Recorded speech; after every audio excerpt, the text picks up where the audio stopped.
Welcome, welcome, dear listeners, to another episode of Music and Politics, the only fusion show on the internet where we listen to music and think philosophically about politics. Every episode we turn to music to listen and analyze as a dimension of politics, to music as a political text, from tone poems to tropicalia, from gospel to grunge, and opera to hip-hop. From Thailand to Tallinn, from Soweto to Surabaya, and from Mumbai to Mobile, we traverse the world. And we guarantee, before you leave us today, you will have your eardrums a-tingle and your brain cells a-quiver with something new and unexpected you won't forget anytime soon. And please remember to rate and review and to like and subscribe to Music and Politics, and to support us on Patreon at Music and Politics Pod, one word. Any help at all is so very appreciated. It will keep us going, and in return, we pledge our personal attention and support to you in your learning. Happy and bold listening ahead.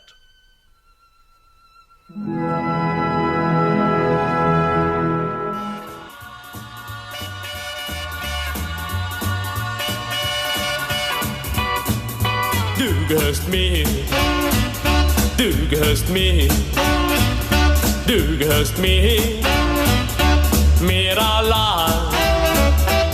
Jeden Morgen, jeden Mittag, jede Nacht, weiß ich, was mich glücklich macht. Du gehörst mir, an mir ganz allein. Du gehörst mir, du gehörst mir, du gehörst mir. Mir allein. Wo ich gehen, wo ich stehen, was ich tu, mein Gedanke bist du gehörst mir, an mir ganz allein. Dear friends, welcome. At a time when it seems America's democracy is teetering on the brink, let's remember when America brought democracy to the world, even a shining case of success with West Germany, not only democracy, but also the cultural attraction of freedom, above all, rock and roll. A singular case where military occupation was not seen as threat or terror, but rather as the horizon to better days. Yet the reactions to rock in West Germany were by no means universally positive, with some, especially even ex-stormtroopers, dreaming of rock and roll concentration camps. Well, stay tuned. In this episode, we cover what was unique about post-war Germany's rock culture. How did both Elvis and the Beatles play a distinct role in German rock development? How did rock trigger rioting in post-war Germany? What role and impact did Nazism still have in post-war West Germany, especially in the attempt to police this new rock culture? What role did racism play in the reception of rock? The legacy of Germany's colonial empire in Africa, often forgotten, but at one time massive, the third largest in the world after Britain and France. What role did fashion play in cultural provocation, and who was the German Elvis? Dear friends, please like, rate, comment. Any input is most highly valued. And let's thank our conversation partner today, Ronald Herrmann, a trained sociologist and a chef in Berlin, where he runs one of the most acclaimed workers' canteens in the Northwest District of Wedding. Stay tuned and enjoy.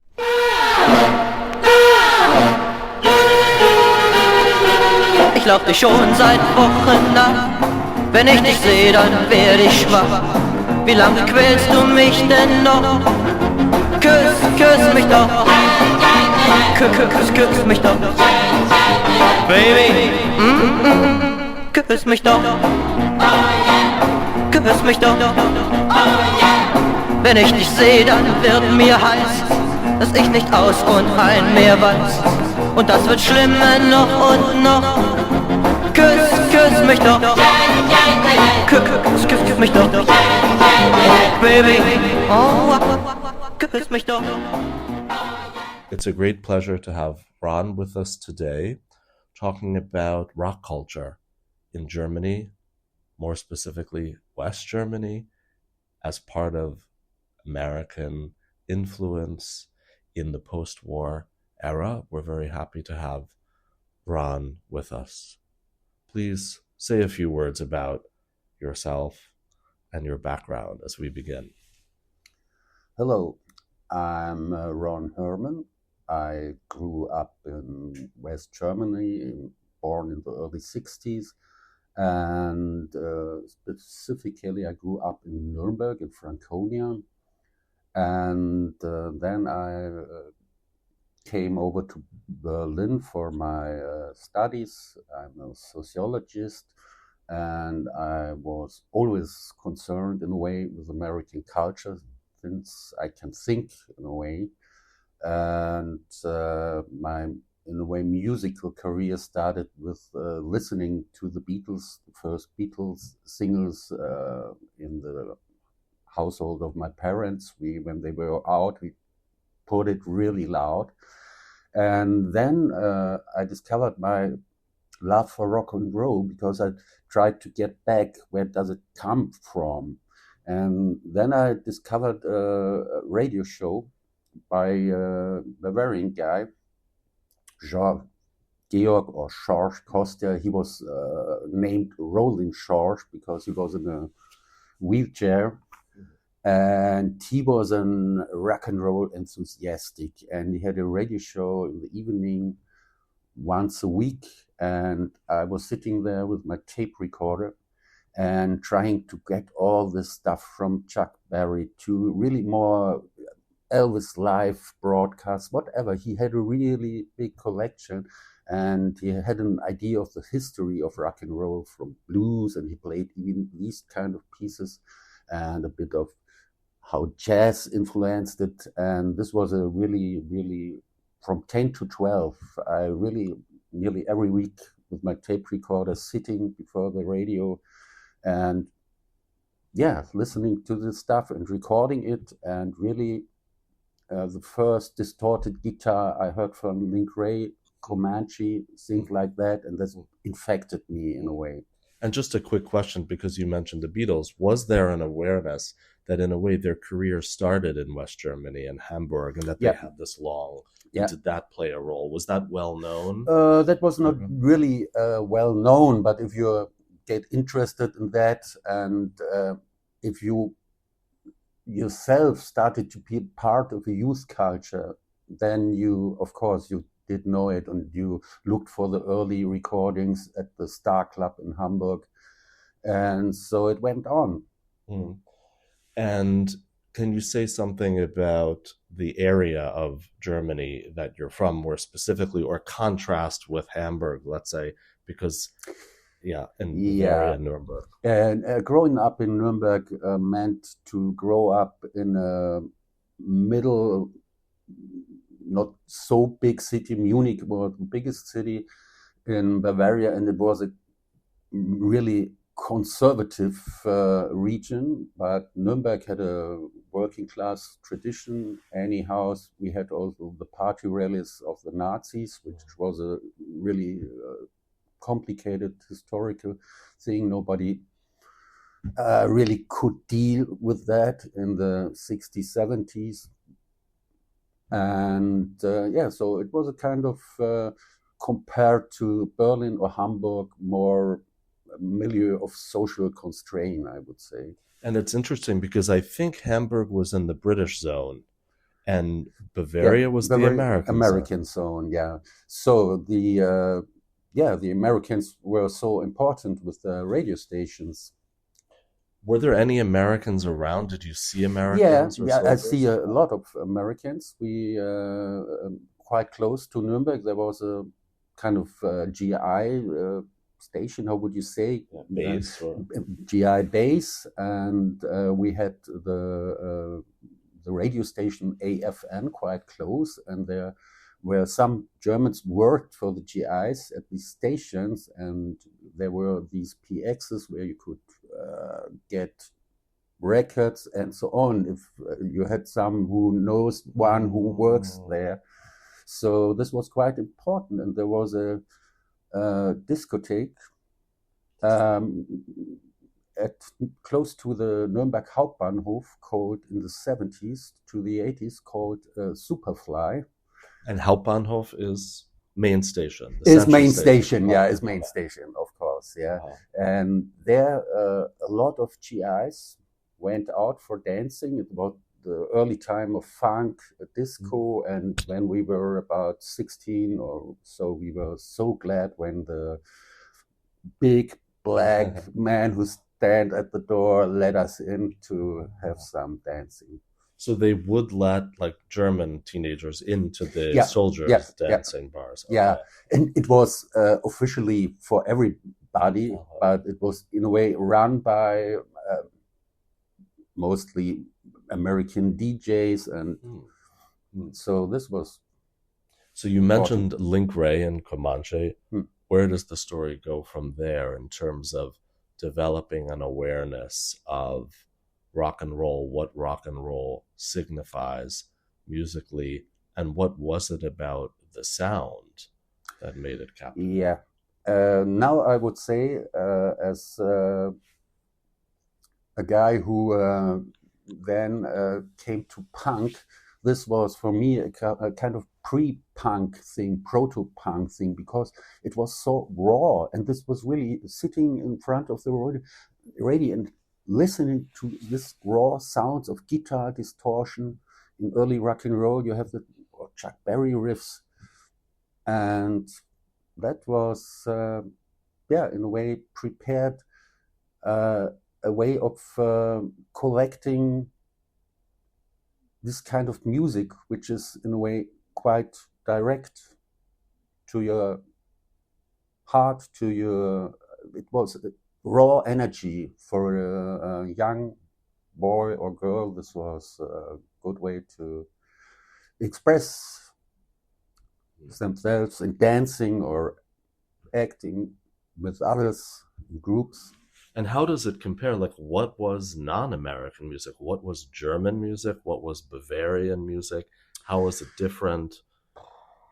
Bavarian music was a kind of folk music, but in the post-war area, it was really kind of between folk and volkstümlich. Okay, folkloristic. Folkloristic. Maybe? Okay. And it was Marschmusik. Oh, march music. March music, wow. And it was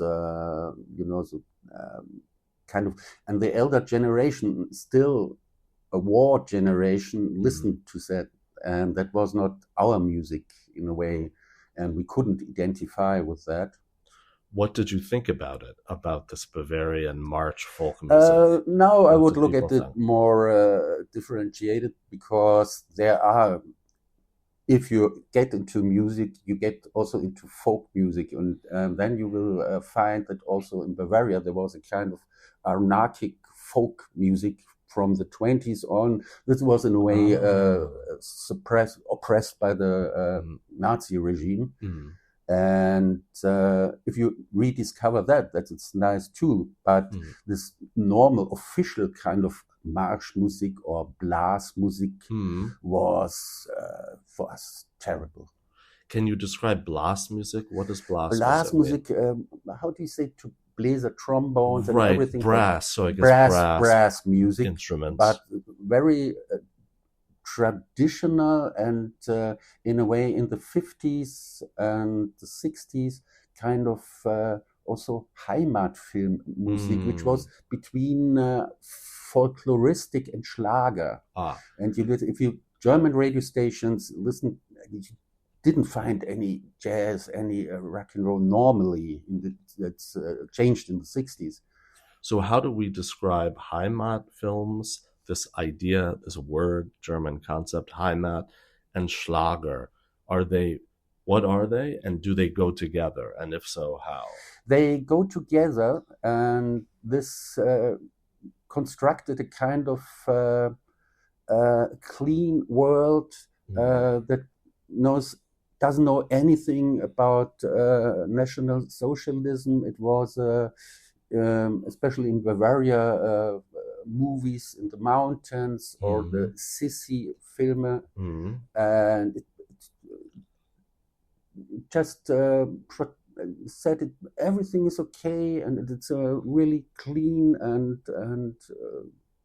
saubere Welt, eben right? And heile Welt. how would you translate saubere Welt or heile Welt? How would in Yeah, English to explain it? Kind of whether there never had been any social or political disruption in this society, and that the normal family, like mother, father, 2 childs, is the ideal, the social ideal, the social norm, and everybody is happy, and the father is a strong, authoritative character. The mother is, she makes dishes, she washes the dishes, she makes the house cleaning, she don't has to work because strong man brings all the money in. And sauber means clean, literally? Sauber means clean, but also in a moral sense. And heile is related to the word for healing. Yeah, it's related Health. to the word for healing. Yeah, genau. It's heil means not unsane. It means not. It means normal in a way. I'm just curious. In terms of language, did people say Nazi or National Socialist at the time? Normally Nazi. Okay, so even older generation and younger generation, when they referred to it, they would say Nazi, not it's National more the Socialist. historical term is National, but in the everyday language, people say Nazi, die Nazis. Right. Okay. So when rock and roll kind of begins, it seems like it's quite a sharp contrast between this Bavarian culture. Yes, definitely. That was the interesting thing, that it showed us that this so-called heile Welt doesn't exist. There was, as we mentioned it, we were the first who saw black GIs, and that doesn't fit anyhow in this Weltbild of our parents and grandparents. The world image, because otherwise in Bavaria, almost no people of color, people from Africa, almost none at all, other than. And I'm just curious, what word did people use to refer to the GIs of color, African American GIs? Yeah, they used the N-word. Okay, the German equivalent of the right. Genau. So which is and the jazz was N music. Oh, so they actually refer the make to of the radio. This is N music. Whoa. Same with rock and roll. Rock and roll was a bit more white music, but it was noise. It was nothing than noise. Make this off. This is noise. Sometimes it was a racistic naming. It was Hottentotten music. Oh, can you explain that term? Hottentotten means everybody, colored people. They come from maybe or so-called primitives, coming from, let's say, islands in the Caribbean Sea or something like that. Hottentotten. Does it go back to the German colonies in Africa? Yeah. Genau, African people, right. Genau. That goes back to the people colonialism. Dancing naked and having kind of rituals that are not understandable for a white average German guy. And so you talked about, Link Ray and Comanche, and that's interesting because, of course, it has a Native American. Yeah, he's a Native. Right. And from adolescence period onward, you mentioned the Beatles already. What other really important groups made a difference, or what particular genre or albums or artists from the radio and then from the environment started to have a really big impact, to catch on in Bavaria at the time? In Bavaria in general? Yes, like what in particular, what other artists can we say, because had a particular impact in West Germany, other than, of course, the Beatles or Yeah, well known. in Other groups made a big. in the 60s, also in Bavaria, uh, there were a lot of course, American bands, but jazz got more and more important in Nuremberg. They developed a really good jazz scene, bringing, many jazz musicians, especially black jazz musicians, they didn't really earn big money in the States, so they liked to come over to Europe. And we had in Nuremberg a so-called jazz club. This was people who were enthusiastic, and they founded it, and it was a kind of in the cellar. And so in Bavaria, at different places, Munich, of course, they developed a kind of alternative scene at that time. And of course, then came, after the Beatles and the Stones, a kind of psychedelic revolution. And that also happened in Nuremberg. And yeah, they started to develop an own band scene in a way. Some of them get a bit famous for record collectors now, got a bit famous. And so a lot of American bands started to come in the 60s, also kind of festivals were initiated by people who really tried to establish a kind of counterculture. Why was psychedelia first of all, why do you call it a revolution? And second of all, why did that take super well in West Germany? I call it a revolution because there was a kind of famous compilation in Germany, a sampler with many bands that was called Psychedelic Revolution. And we said, oh, what and it was colored vinyl. And it was not the best sampler, but it was the first impression when I was really young. I was in 10 in the 12 in the early 70s, and that parallel to my interest in rock and roll, there was music I heard from elder friends, and of course also Bob Dylan. He played maybe in the 70s the first time in Nuremberg, and yeah, so all this American music came, and then punk came, and the English music got a bit more important again after the Americans had the British invasion, and then they reacted in a wonderful way for us, and so we discovered all these bands from you know them on your own. It's interesting to connect because most Americans, if they've heard of any German pop music genre, have heard of krautrock, so-called. Yeah. And I think there's an association of krautrock with something more experimental, with kind of psychedelic influence, which is interesting because it's not as blues-based, let's say. Why do you think that is? Why did West Germany develop such a powerful scene of much more like experimental, or however you would, and please explain like krautrock in your own terms. Yeah.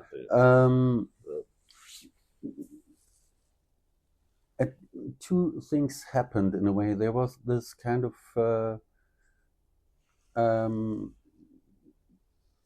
listening to these American psychedelic music and getting more and more in contact to other modern styles of music. There was, for example, Can, which is one of the most important, if you want to name it, krautrock bands. And Holger Czukay studied with Stockhausen.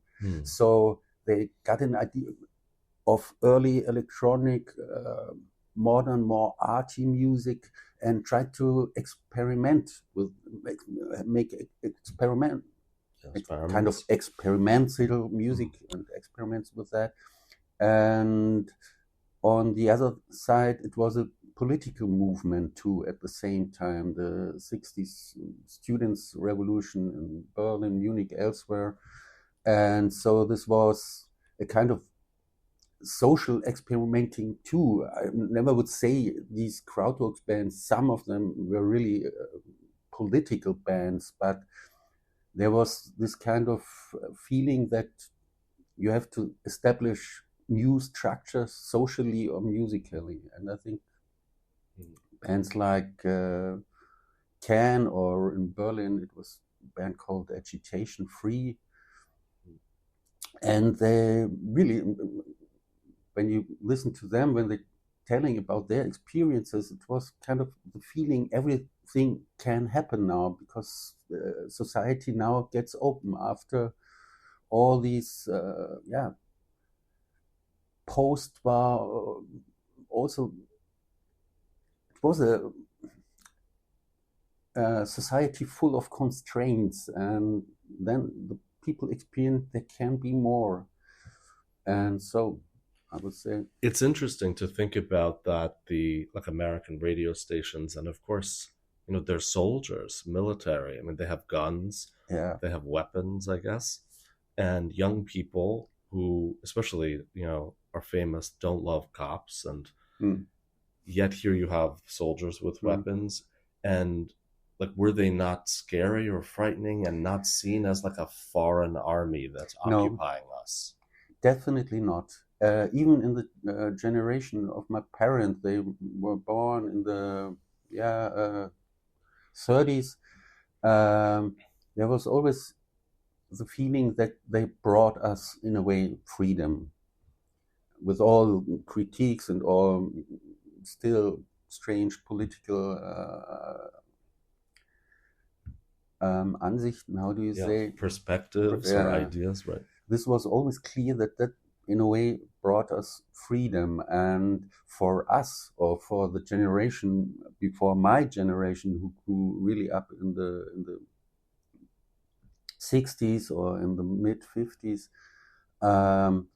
the radio stations were so important about that, because if you listen, at that time, German radio functioned in a completely different way. You had one speaker, you had one, einen Redakteur, who wrote the text, and another one chose the records. So it wasn't quite democratic. But the radio stations from the Americans, there was a guy who chose the records, who had his own style of talking, most very freely, and, you know, not as with a strict concept, just talking. And that was fascinating for the people, and that felt like democratic freedom. And so it was in this way, I think, many people learned about that a society, if it's democratic, don't have to be like a hierarchical organized thing, as Germans at that time still thought. And would they speak in English or German on the armed forces radio? They speak in English. In English. Yeah. Sometimes there were some like cult figures. They were in a way cult figures, and I just try to remember some names. Barry Graves spoke in a light, in a German with accent. Then there was Bill Ramsey, who was at Riots, and he made also kind of music, kind of pop music with the German singing, and he spoke in German. But in Nuremberg there were many who American English, so we learned a bit. What does RIA stand for? It stands for, let me see. Sure, and I guess it's a German abbreviation. It's I think it's German. Yeah, genau. It's Rundfunk im amerikanischen Sektor, which means broadcast, you would say, in the American sector of Berlin. So that's more West Berlin than that's West Berlin, and AFN were American Forces Network, I think. That was in West Germany, in Frankfurt, Munich, Nuremberg, where all the GIs had a base. Wiesbaden, where Elvis came over, and this was really also the first teen hysteria in West Germany when Elvis came. Right. So it's interesting that Bavaria had an actual armed forces. It was a military station. But in West Berlin, it was more of a like political diplomatic Yeah, radio. this was quite more, had also a political level, you are right. Not so much in Bavaria or in Hessen.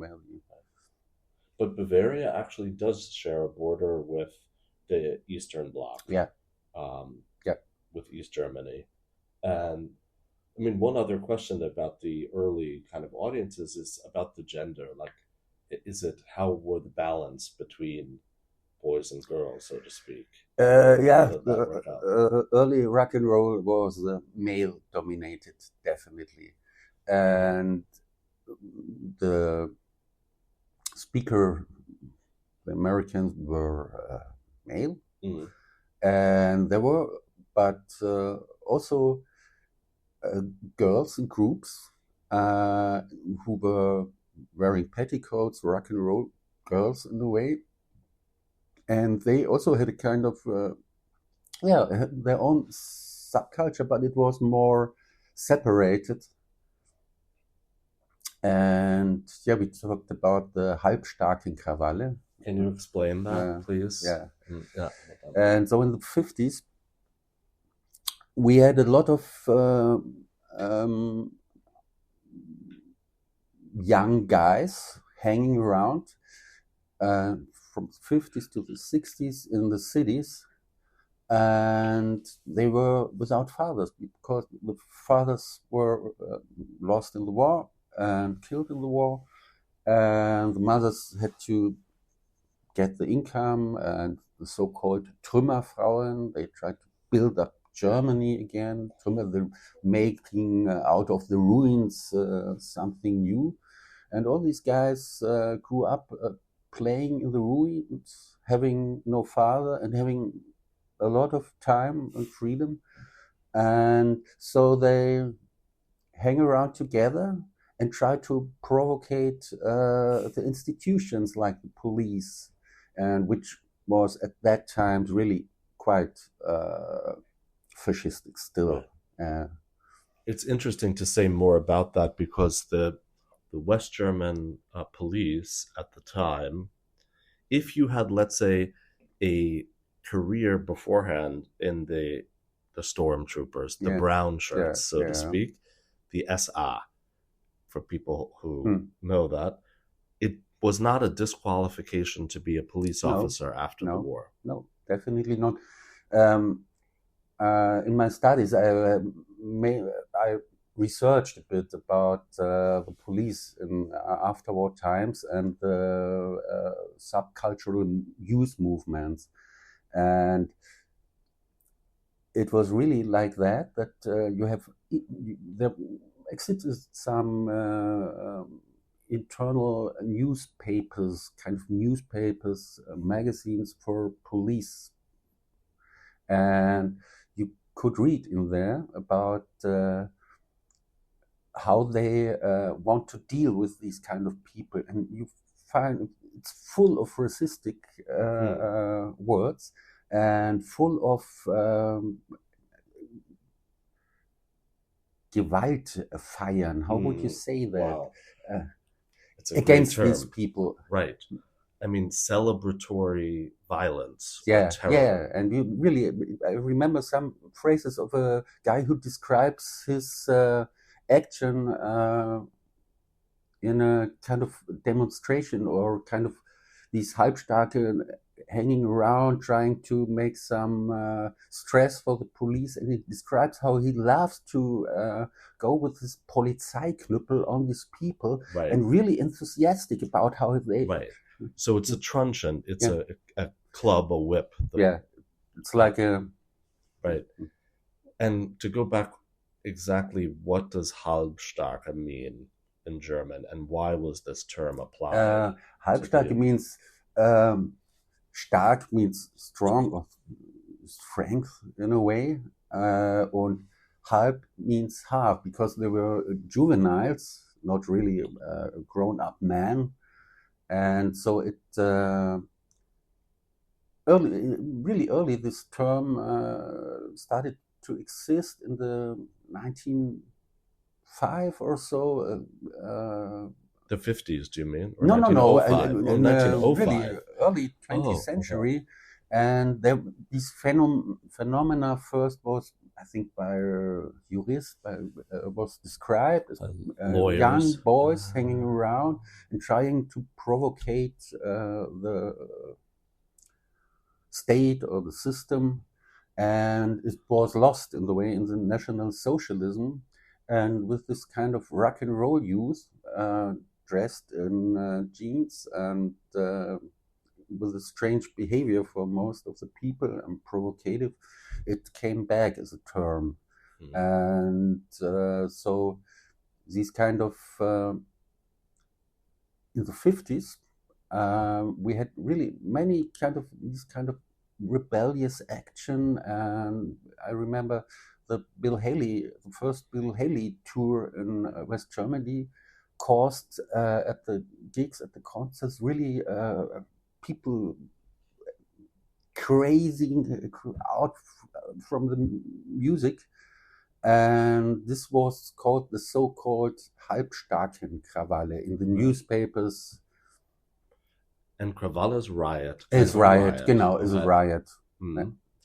And just what other examples could we give for fascistic terms that the police used to describe the riots, the rock and roll fans? What other kinds of language? And you mentioned racist, but I mean, I assume most of these young people were German. So, I mean, quote unquote white. So why Yeah, would... but this was what we talked about, saying they are listening to N music, Mhm. they are behaving like Hottentotten, Mhm. they are, they should, unter Adolf Hitler, that never would have happened. Mhm. And we could need something like a small Hitler to get this all in kind of order again, or they even words like